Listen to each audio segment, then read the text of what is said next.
All right, so here's my rebuttal video on Taylor Swift being an EII. I disagree. I don't think she's an EII, and I think she could be probably an EIE, maybe even something else. So this video is really a rebuttal between myself and World Socionic Society. My intent for this video is really to have kind of a civil discussion on different typings and debating different typings. One of the things I feel that socionics or really typology in general is lacking is a little more engagement, especially more of a direct face-to-face kind of like engagement on debates, discussions for types and so on.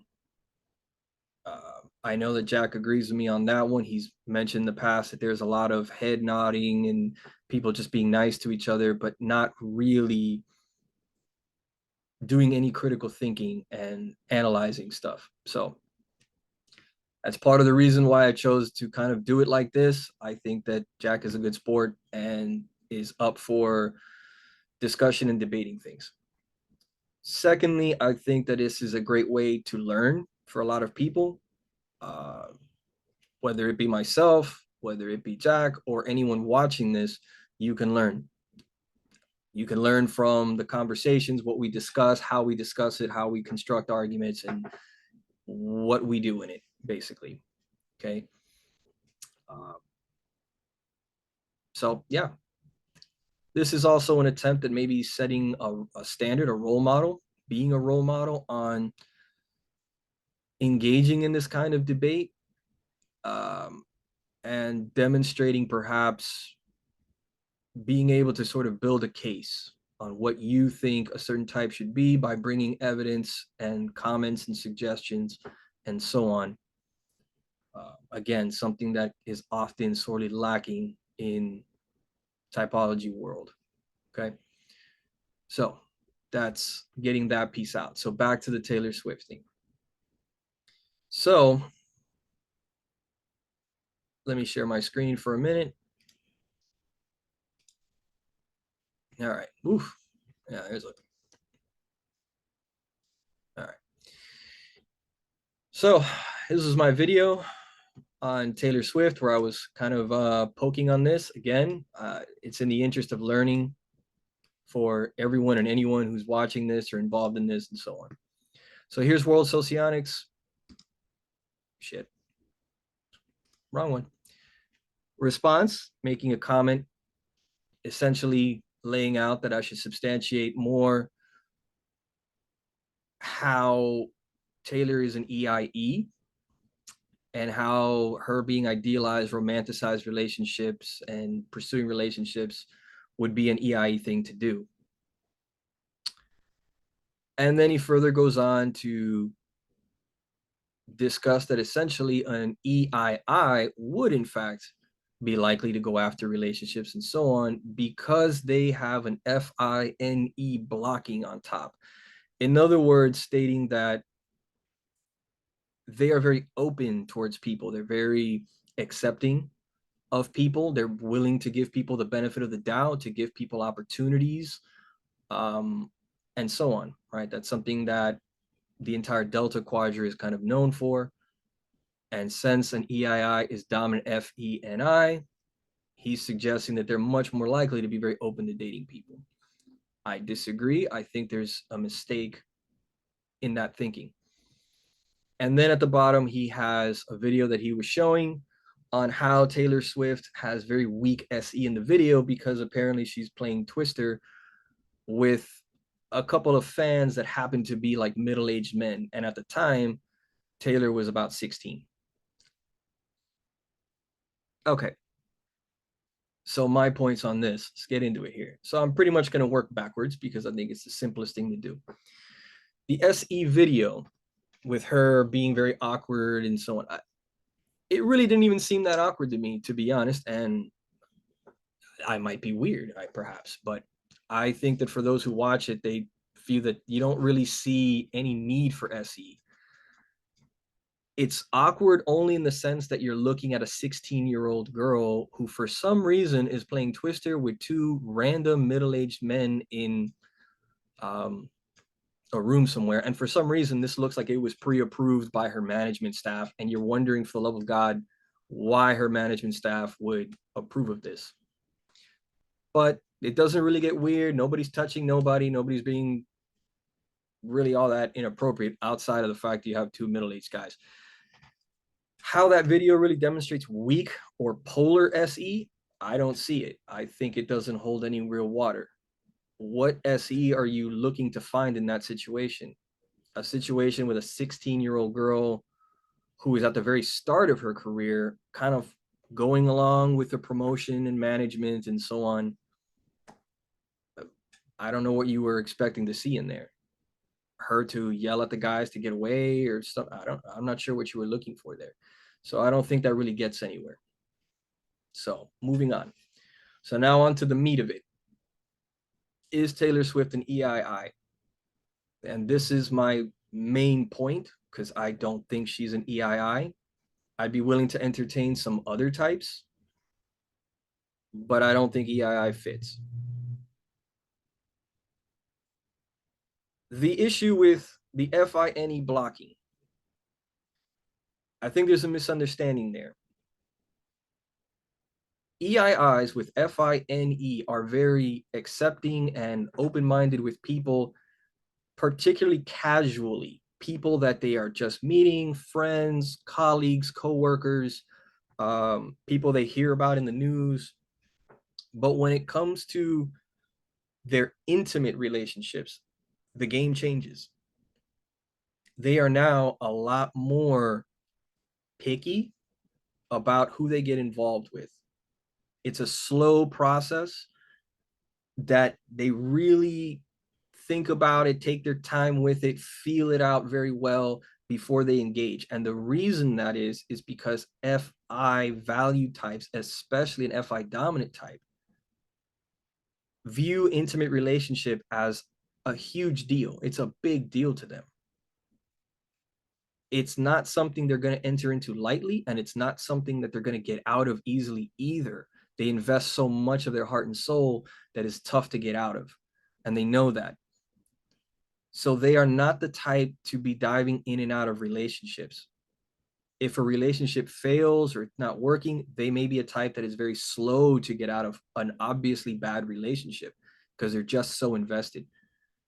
And when they do get out, they often don't dive back into the dating pool quickly. They might go years, might even just spend the rest of their life without really dating anybody. It's not uncommon for a high FI like an EII to state that they don't really even think about getting into relationships much. It's just not a priority in their life. They don't really focus on it. They just kind of go about their daily business.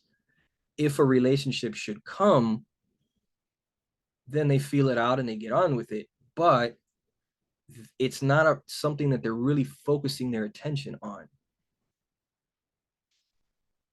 So there is a distinction. And to bring evidence, as evidence, I refer to the World Socionics Society Hanna interview, who was typed as EII, and I think is, I mean, as EII as you could possibly get. At 35 minutes and 30 seconds, Hanna stated that romantic relationships are very different from friendships. And she goes on to say that romantic relationships are so intimate, they're so meaningful that it's a whole game changer. They're very, very careful about getting in those relationships and out of them. Hanna further goes on to say that she was in a relationship for 17 years at the time, and stated that if for some reason she was ever to divorce from her husband, she could very easily see herself just never dating ever again. And she would be perfectly fine with that. It would not bother her at all. Thus demonstrating yet again, slow to get in, not interested in getting out. And even if they did, being in relationships and finding that love relation is not a priority for them. They're not thinking about it, let alone going to make an entire career about writing songs over it or dating half the planet. Second piece of evidence, World Socionics Society Alexander Louis Fuentes also typed EII. At 53 minutes and 59 seconds, he stated that being in a relationship was not a priority to him. He did not really think about it. It was just not a thing. And he further goes on to elaborate on a relationship that he was thinking about with a girl that very slowly developed. He wasn't really thinking about it. He wasn't pursuing it. He just kind of worked with her and got to know over a long period of time, and feelings kind of developed. Once again, very slow process, demonstrating it's not a priority to them, the romantic side of things. Further evidence. In the EII Party at World Socionics Party, Rita, who is an EII, stated that, and I quote, if I feel that there is not a long-term advantage for something, like if I think that things will go awry, especially in terms of interpersonal relationships, like it's very hard for me to be in a relationship for the short term. Like that's very hard for me. End quote. She was describing how NI can manifest in an EII. Because NI is a very strong element in EIIs, it's a demonstrated function, it allows them to really kind of understand people pretty well and see where things are going to go, and it sort of help them evaluate whether a relationship is worth it, is going to make it or not. Now, it's not foolproof. Sometimes an EI gets in a relationship and it doesn't work, but it really helps them to take their time about trying to get into a relationship, making sure it's something worth pursuing and that it's likely to be significant and last. Okay, again, further evidence that EIIs don't really date around, they don't really jump around. It's not normal for them to do that. I'm sure anecdotally, if you look high and low, you can find one that's done it for whatever reasons, but we can see that this is very common for them based on their own statements. I would also submit as further evidence, I've been married to an EII forever, and she would agree heavily with what Hannah stated. Never looking for a relationship, was not a priority at all, just did not really enter her mind. And also, like Hannah, feels that if she were to ever be divorced and on her own, just could live the rest of her life alone without ever really getting into a relationship. It's not a priority. Now, why am I bringing all this up? We all know that Taylor has dated half the planet, right? A huge part of the Taylor name and brand is she's dated so many people. A who's who of people. There's quite a number in there, and we can assume, I think quite comfortably, that she's probably maybe dated or been involved with a few other people who were not well known. Doesn't sound like EII behavior at all to me. It's also been widely stated in her relationships that she has not always been very nice with some of those people. Many would say that she did Tom Hiddleston dirty. That poor Tom Hiddleston, she just used and abused that guy and dropped him and jumped straight over to her current boyfriend, Joe. Wow, she's just swinging from one vine to another. Does not sound like EI behavior at all. How is this important information? Why is this really justification? Well, in the debate regarding Elon Musk, Jack used the example, not just Jack, several other people, but it was in that debate that Elon Musk has terrible FI, that he's FI polar, and therefore it's evidence that he is more likely an ILE instead of an LIE. If you look at Elon Musk's dating life and his relationships, you see somebody that is atrocious at maintaining these relationships, very bad at maintaining that psychological distance, at understanding these people and evaluating them. Terrible at it. And I agreed at the time, that's really good evidence that shows he's more likely FI polar by looking at those relationships. Donald Trump, why is Donald Trump an SLE instead of SEE? One of the major evidences is he's terrible with people. He doesn't keep anybody close to him. His marriages are also awful. He sleeps around, dates around. He's been through 3 marriages. They're atrocious. Even his family life is bad, but the Donald is on a whole nother level, right? So if we can use that as evidence to prove that those individuals are FI polar or just really bad at polar by simply looking at their relationships, then I think we can use the same argument to demonstrate that Taylor's FI is not that great. At a minimum, it's not FI dominant. Now, she might be pretty good overall, feelings and people and so on, because in my view, she's FE. She still is pretty good with feelings and getting along with people, but not FI. So how is Taylor FE? FE is about creating emotional impact, reactions with other people. It is a transient state of feelings, comes and goes, changes with the moods, changes with the events, with whatever's happening. It's not fixed and solid the way FI is. Therefore, FE users are very good at motivating crowds of people, influencing large numbers of people, creating an effect, an impact. FE users often require that effect and impact. They need to see it on other people's faces that I am creating an impact. You are laughing, smiling, upset, whatever. I want to create an impact that I could therefore also see and realize that I'm creating impact. I need to feel that attention. FI individuals or valuing individuals don't really care that much.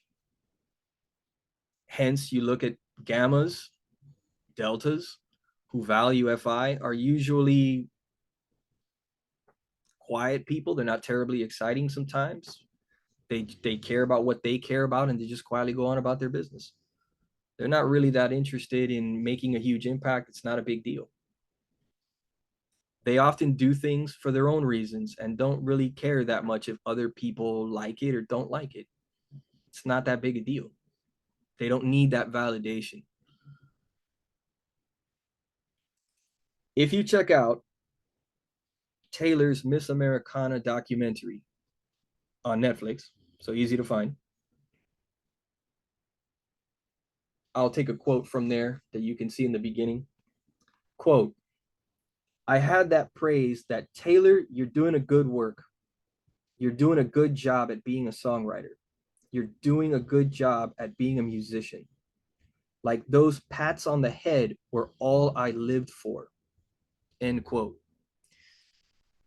If you watch the documentary, she states that over and over and over again. It's a running theme throughout the entire documentary. I actually give her praise for being so honest about it.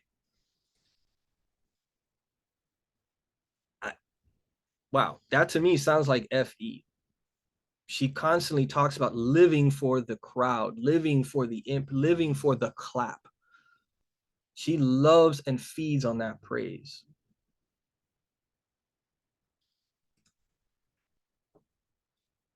Very FE sounding to me. Something else with Taylor. She's only ever really wanted to do one thing. That's quite clear in her documentary and more things. She's only ever really wanted to be a musician and a star at that. She didn't just want to be somebody singing in someone's basement in a corner somewhere for her own reasons. No, she wanted to really make it, and she put in the hard work to become somebody. You don't just become a superstar out of nowhere without putting in some work. There's got to be some willingness to work hard and grind to get there. So I would imagine there's some SE in there to overcome obstacles and push people around, as was noted when she can be quite stern with her management group and other people around her.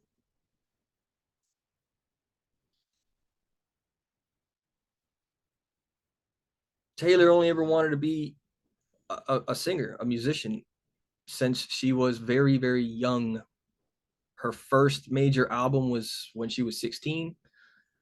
She had been singing long prior to that, seeking praise and attention, as she admits, wanting to get better. That to me could sound like NI. You had one singular goal and you wanted to be great. That was what your goal was about. So now it starts to look like FENI combined. I want impact on the world. I want them to feel how great I am. I want to make an impact and I want to see that impact on people. I want to feed off of it. What's the best way to do it? Become a huge celebrity. How? Through music. I'm a major singer. That's how I did it. Sounds like FENI to me. She wants to be a big time singer where she's never satisfied at just being a singer. She's not satisfied at having her name out there. She's not satisfied with the fame and adoration she's already got. No, she's always pushing for more. And you see it on a documentary. It's not enough that her albums are #1 on the charts, that she's making tons of money. No, she's continuously pushing for a Grammy. She's pushing for something else. If she doesn't get the Grammy, that she's upset. I need to do better next time. I need to do more. Keep going more, harder, work through the night. Keep doing whatever I got to do to get there. Sounds like some SE in there. You're not satisfied with what you have. You want to keep expanding. You want to acquire more. What you have isn't enough. You need more. Now you want Grammys. You want more Grammys. You want to keep adding Grammys. When is enough? I think there's SE in there. Sure.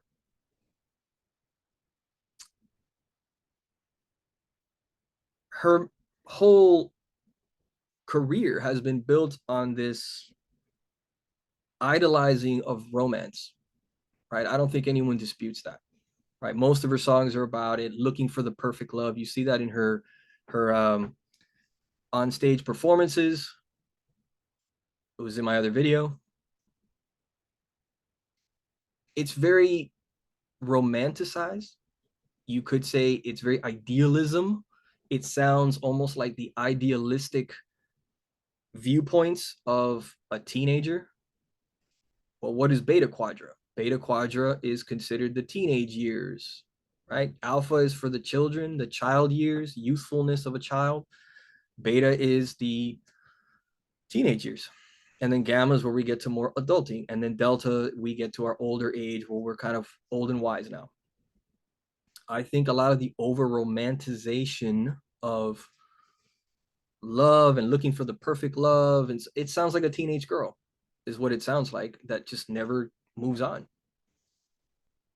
I think it fits quite in well with the ideologies that tend to happen with betas.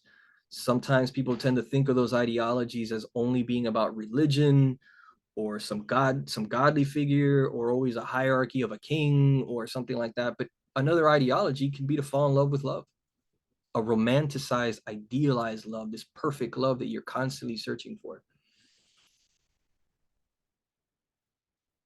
Sounds beta to me. You could also argue that she's SI polar because the girl never stops. She's working constantly. Boy, does she turn out albums and songs. And when does she take a break? I don't know. Not often. She's just like a hard worker. That girl pumps out music like there's no tomorrow. She'll pump out multiple albums in the same year. Sounds like she's working to a goal. She's working to get the audience to love her. She's working nonstop. Doesn't really know how to stop. Once she gets in her head that she wants to write a song, she just got to keep going, even if it means working through the night, whatever. There is no stop. I would argue that could be SI polar there. Hard to say without actually having her sit down and talk to her, but there it is.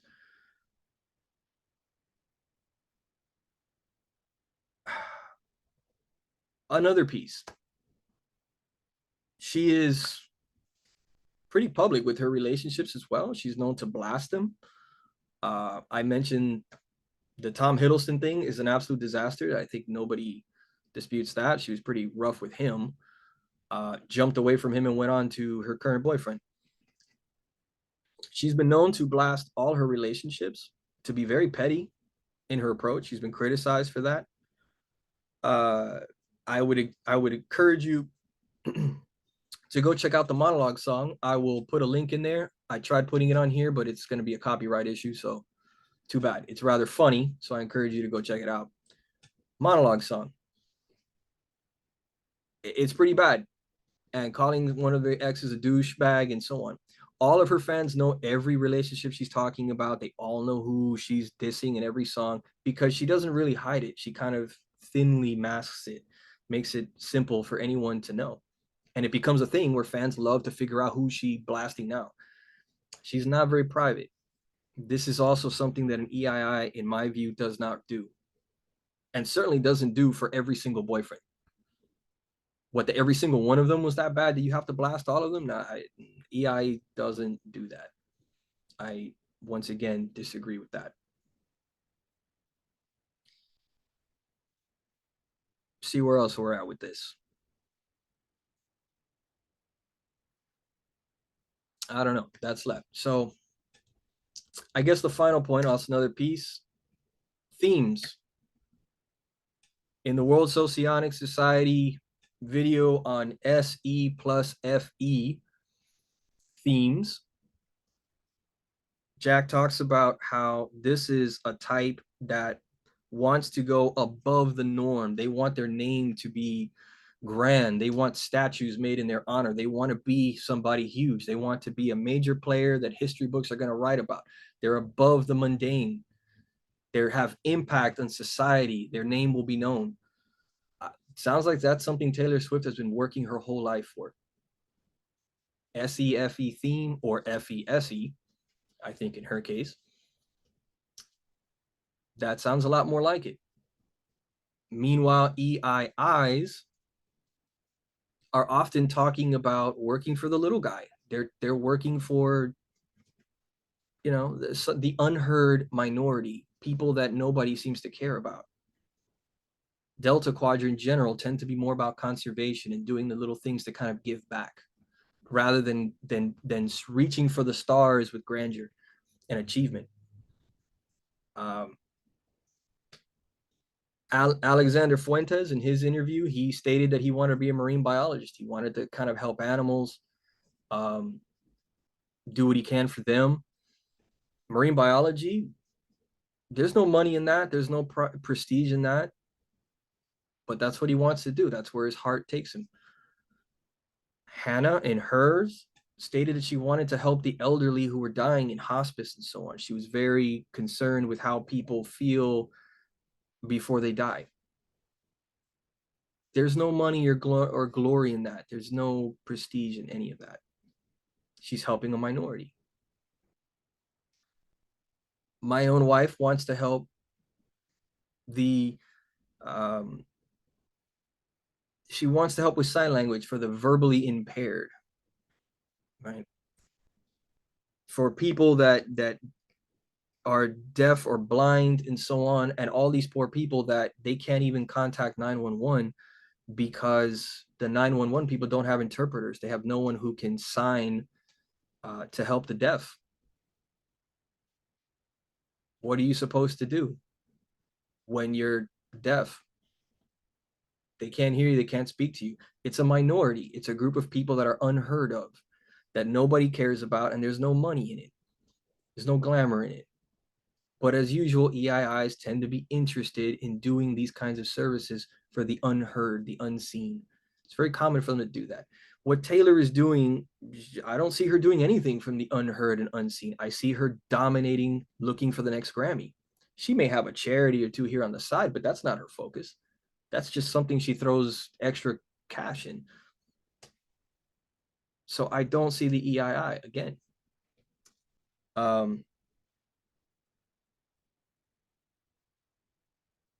Many of Taylor's friends also describe her as being a little mother henish, a little bit of the one throwing the parties, inviting everyone over for the party, kind of hosting, and so on. That it also gives impressions of somebody who's very FE-ish, maybe an ESE or EIE, whatever, but it starts to sound a lot more like an FE than your typical quiet EIIs. There are many EII artists like her that they do their music because they do it and then they just disappear quietly. They come back a year or two later with a new album, promote it, do what they got to do, and then they disappear. They're not interested really in everyone's attention. All right, so I think at this point, it's probably more than enough. I will link videos to everything I mentioned here. The World Socionics blogspot, the World Socionics interviews, World Socionics SEFE. I don't know if I've mentioned World Socionics enough times. Monologue song, got to put that in there. Again, in closing here, this is all about just adding some discourse, some civil conversation. I think it's missing in typology world. And I think it just makes it more interesting and more fun to discuss these things. I think this is hopefully the start of getting people to try to talk about these things, and encourage them to come out of the shadows and not be just nodding or just texting at things and typing stuff. Okay, that to me is the true goal and objective of all this, encouraging people to discuss, debate, bring your evidence, and have a little fun with it. Remember, at the end of the day, it doesn't matter. Nobody's getting paid from Taylor or whatever. It doesn't make any difference, right? This is all just for the debate of it. So that's the true goal, and hopefully we promote socionics and promote typology as a whole to people by also making it interesting and talking about celebrities or characters and things that are important. Okay. So as always, like, subscribe, leave your comments, see where we go with this. Have a great day, have some fun, and so on. All right.